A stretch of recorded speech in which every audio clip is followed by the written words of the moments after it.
All right, I'm here, Sam Abebe. Sam, how you doing today? Doing good. Thank you for having me on. Yeah, thanks for coming on the podcast. You recently got acquired, and I'm excited to hear the story. But before we dive into that, do you want to just Yeah. give a brief introduction of yourself? I founded SpeakerSplit. It's been a year now since we recently got acquired. Actually, a solo founder.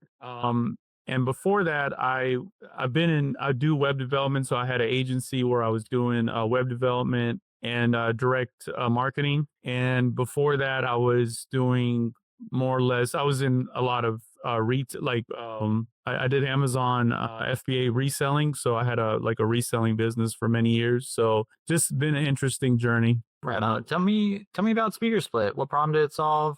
Love to hear how you got into that. Yeah, so this was initially a side project that I started about a year ago when I was just getting into the whole no coding movement, which is amazing, by the way. And it was really just meant for it's basically it's an audio transcription service that does diarization, which is like labeling speakers.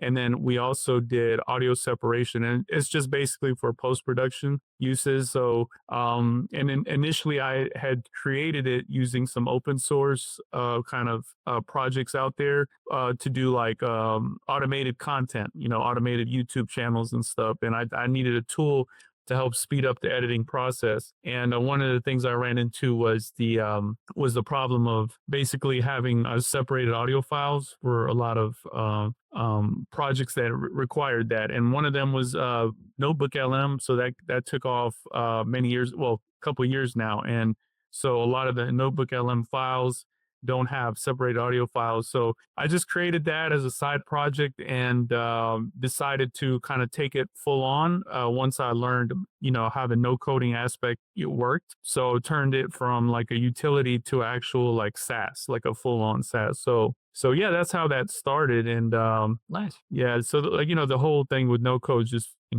so. Yeah, love it. Give me a use case example. You mentioned you split the audio. When would Yeah. someone use something like that? Yeah, so people would need it for a lot of podcasters. So when they're dubbing audio, if they had an audio file where basically all the speakers were on the same audio channel, the software tool that I created splits it out into separated audio tracks. So and that's used and it's synchronized, so you can use it for dubbing, a lot of post production, basically for podcasters, for anyone. And specifically, I used it for Notebook LM because I was doing automated kind of YouTube channels around Notebook LMs and video podcasts with that. So it's when you're dubbing those audios, like especially when you're creating like these digital avatars, you got to have the audio separated for each speaker. So that was my use case, but it turns out there's a lot of other use cases. It's so yeah. That's awesome. Tell me about the customers. Who is a typical customer for a product like this? For my use case, it was basically faceless kind of YouTube channels that were using Notebook LM and making like video podcasts, like basically those kind of content. But some of the best like power users turned out to be like podcasts. So people that had podcasts and maybe they had some issues with audio that they needed to go in and separate the audio files. So a lot of podcasters were power users. And then the transcription side, it was various. It was like universities and law firms that needed, they had maybe depositions and things of that nature. So it was kind of varied, but the power users were the kind of content creators and podcasts. Nice. And what was the business model? What was the pricing? And was there different tiers or anything like that? Yeah. So initially, it was a tokenized, like a credit system. But one of the things, like, again, the learning lesson was you basically use subscription as soon as possible and do it. Because really one thing I realized is when you have a customer, they're essentially wanting to do business with you. They've already green lighted you, pre-approved you, and they want to support you. So a lot of times, if you don't retain that customer through some kind of rebilling, they're just going to forget about you, or they're still wanting to use you or support you, but they just forgot that they, signed up for the service. So, I think that that was really what helped kind of, retain customers and really help grow the business is by going from a one-off or on a transactional basis to a subscription basis. Nice. What was the pricing on average? So it ranged from, and that was the thing we wanted to entry level, so $8 a month, and then all the way up to $100 a month. And we had customers on both ends, and which actually surprised me, to be honest, because that's a lot of credits. And I think we hit some milestones here. I can pull those up, but we had yeah, we crossed 500 something thousand minutes of audio processed, and that's over 30,000 files. Oh, wow. So yeah, it was starting to take off, and pretty much we had hit double digit growth for like 6 months consecutive at the time that I was like, okay, and I really didn't have plans to sell it. It was just I don't know how to even put it. It was more so it's it was if I was in a different situation, I don't think I would, but I think that with how things had went with some of my other businesses in the past, and I was like, okay, this is just to actually go through with the process. Really, that was Yeah. one of the things. So, but I feel like it's a little bit of a spiritual thing too, where the winners kind of have to pay for the loser. It's the losers. It's like you have something has to be sacrificed for the kind of failures of others. You see what I'm saying? There's a spiritual element to it in a sense of understanding. Okay, giving up something that actually is worth it, and to cover up the mistakes of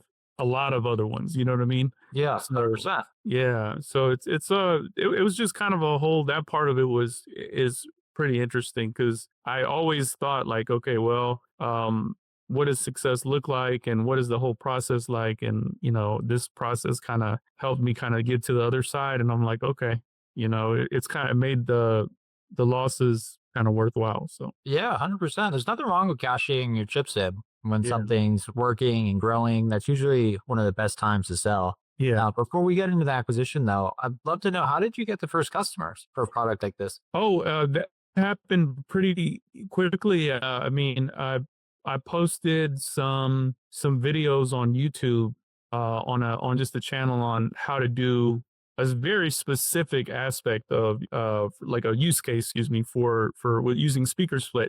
And I didn't even advertise it. I just mentioned it as a tool that I used, and I didn't necessarily even sell it. Like, hey, go to this channel, or go to this website, and I just said this is what I use. And then like when I saw people started using it, I was like, okay, then the next couple ones I actually started to promote it more. And then and yeah, so it just took off that way. And then one of the things is I just like the niche kind of keywords for the use cases around it. I started to rank pretty quickly too. Like and when it started to get to where the even like chat GPT and stuff was recommending it. So when I had search engine ranking, and I was also getting rankings from LLMs for some reason. So Nice. That is awesome. What were some of the search terms? Were they super specific? very specific. It was Super like, smart. yeah, it was basically like audio separation, diarization, and speaker separation for multi-track audio. It was very like technical, and some of it was just very niche, like notebook LM audio separation.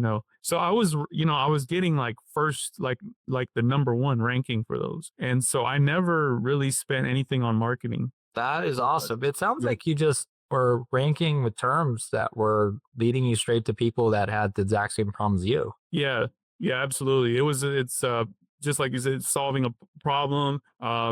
Editors don't want to spend, an hour editing, cutting audio clips. Separating audio is like a 15-minute audio separating to separate that would take like maybe an hour, 2 hours. Oh So it man. could do it. It could do it in like seconds. So it's a time saver. And so a lot of the stuff that I put out there, when other people saw it, they were starting to promote it too. And then so I made them affiliates so that they get compensated. So Mm.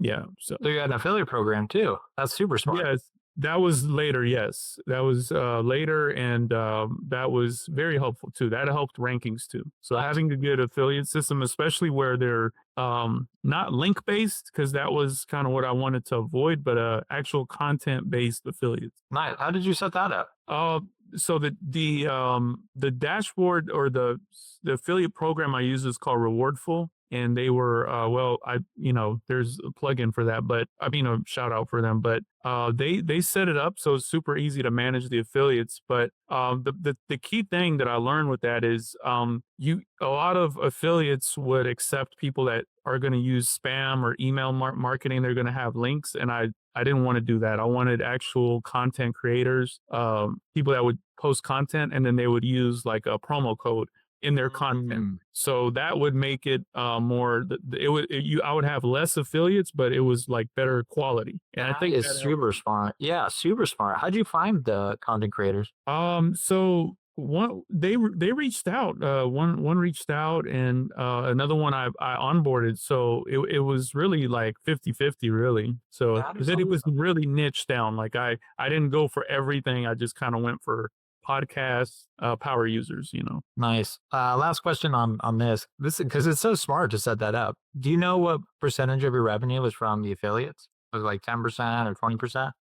Probably, well, it's hard to say because, it was 20% actual like, numbers, like hard numbers as far as revenue, but the SEO effect that it has on ranking, it since it boosts that, it's hard to even quantify it, right? Yeah. Because it just revenue hard wise, I could say like probably even less than 25%, probably like 20%. But since it boosts your traffic overall, I would say that it probably had way more than that. It's hard to Nice. say how much of the organic because there was no Yeah. paid, everything was organic. So direct affiliate payouts compared to the flywheel effect it had, it's hard to say. It was probably more than 20%. Got it. That was awesome. The decision to sell, was it something that you thought about for a couple weeks, or was it just something you knew you wanted to do? How did that go? It's a lot of different at different points. It was different because I think like very early on, like maybe within the first 2-3 months post revenue, I was like maybe I should just sell it real quick, and I was thinking of cashing it out.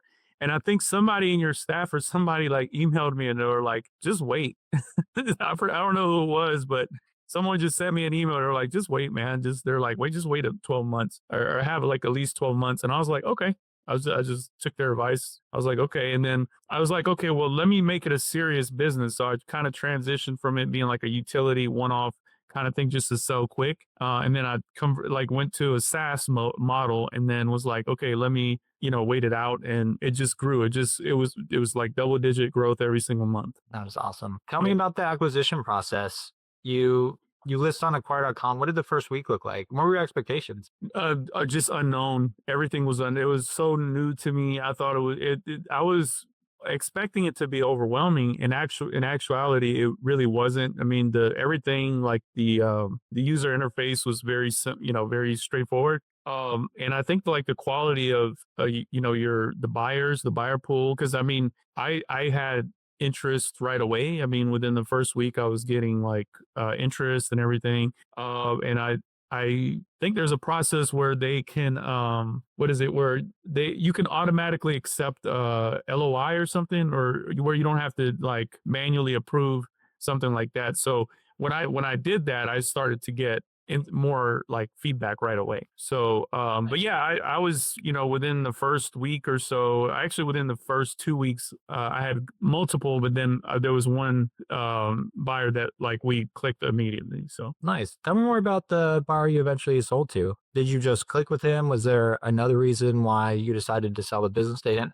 yeah, I mean he has a lot of experience. He's a good operator. He's got multiple SaaS companies that he's acquired, and he's proved that out. And really it was just like he kind of understood because I put together a nice like package for the investors to look at, and just as far as like instant rapport, and then like we were just like getting to the details quickly, and it was an easy conversation back and forth. Nice. What did you do to prepare for the acquisition? Did you put together P&L, or You mentioned some supporting talks. What did that look like? It's all, yeah, put together like almost like not a pitch deck, but actual like similar to a pitch deck for an investor. So it had like all the milestones. It had like different things that we hit, different metrics, and just really kind of leaned on that. And then the testimonials and stuff, like some of the affiliates, what they said. So I think it's just letting them see it was like more of a like the business is definitely past the seed stage and like the experiment. It was like a more of a mature, like going into a basically growth mode. And so it was, that part was easy for me, you know, because I've done pitch decks before and everything. So that probably took a few days just to put together. And once I, you know, handed that out, it just answered a lot of questions. And then the seller I eventually went, or excuse me, the buyer eventually went to, we just hit it off on more of the technical level, you know, as far as the some of the handoff things. Yeah, and that's important. Out of all the Mhm. acquisitions I see, you would be surprised at how many are successful because the buyer and seller just get along together. You know, Yeah. when there's, say, 5 different offers and there's 2 offers that are much higher, Yeah. we always recommend going with the seller, or excuse me, the buyer that you're most comfortable with and that you're on good terms with, because it Mhm. just makes everything so much easier. Yes. Did Yeah, you totally. I 100% agree. Yep. Yeah. Did you do any transition plan with the buyer? Meaning you sell the business and you agreed to stay on for 3 months or any period to help with everything? No, we didn't at initially, and then actually, it was again one of the blessings is the company itself was very low maintenance, so there wasn't a lot of service support necessary, and a lot of it was pretty manageable with one person. And I could have automated. I mean, I offered, you know, there's things to automate some of the service side of it, or service customer support side of it, and I think it was easily managed by him and or his team, whoever his team was going to be, that he was going to hand it off to. So they didn't need my help. In other words, Nice. yeah. So it was actually, like I said, everything. For both parties, it was pretty straightforward. It went pretty easy. That's awesome. I'm glad it was so successful and you got through it, without any headaches. Yeah. What did you do to celebrate when you closed? Did you do anything fun? Did you go out to dinner? You know what? It's still nothing happened, nothing changed. We're just glad, we're happy. Like my wife and I were just happy about it, and honestly, it doesn't feel any different in terms of running out to go do anything. It's just like I said, more so a learning process, and just having to go through that process, the full one, just to experience it really, and learn and grow from it, and learn how, what that process looks like, so Nice. yeah. If a founder came to you and they were looking to sell their business in the next 12 Yeah. months, what do you think 2 pieces of advice you'd give them would be? In 12 months, yeah, I would say for sure, wait and grow, because the more you can, your ARR and your multiples, you're basically, what you can sell it for is dependent on what your revenue's looking like. And so I would say you're selling yourself short by not waiting. Wait as long as you can, because it's going to help your resale value. I would say also just the fact of, if you're built for like SaaS, if you're building like build a recurring model kind of business like that, definitely go into subscriptions as soon as possible. Like get away from, because it's really helps with the multiple of your company too, and it adds stability and predictability, because you're not having to try to all the effort that you're making to get these customers that want to support you, by not keeping them, you're having to redo the work all over every single month. So it's better to just, the ones that are coming in and signing up, keep them, even if it's on like a minimal plan, like just a startup, like a baseline, because some of them will actually bump up their subscription.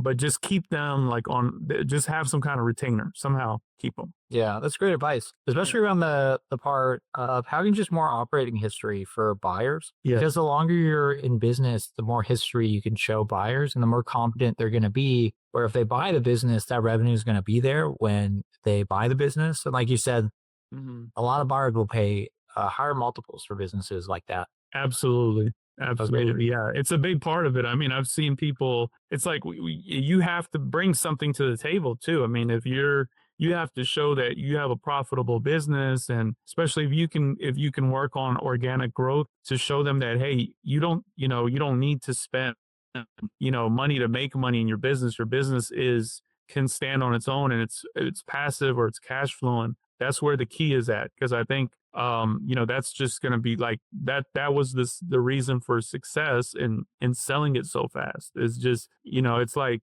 it's like acquiring a property that's cash flowing $7,000-8,000 a month. It's like people pay 300,000-400,000 for a property that could cash flow probably half that. So it's like, you're building value by creating, especially with software, you can create value by showing you have stable like MRR numbers or annual numbers if you have an annual plan that you're promoting. But I think that was Yeah. key.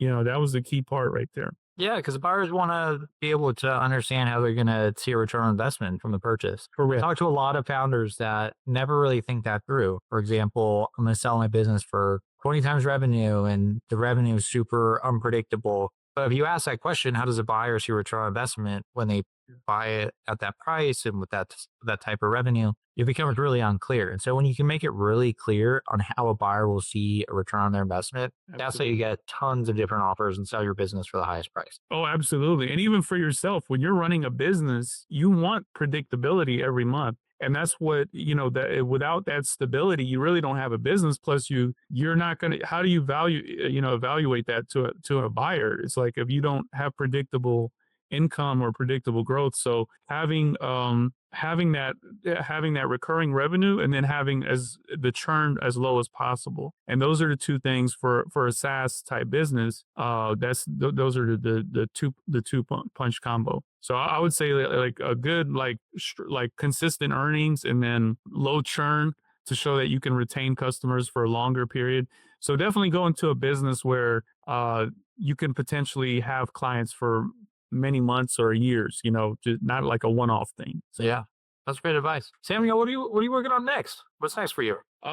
you know what? It's several projects. As I've always had multiple things. I still have the agency, so I'm actually picking up on some other projects. You'll hear from me. I'm gonna definitely be reaching out soon, and I may be back on the market soon with some other projects in due time. In due time. Right on. Yeah. Like So ever help or give you a shout out, let me know. I'd be happy oh to. man, dude.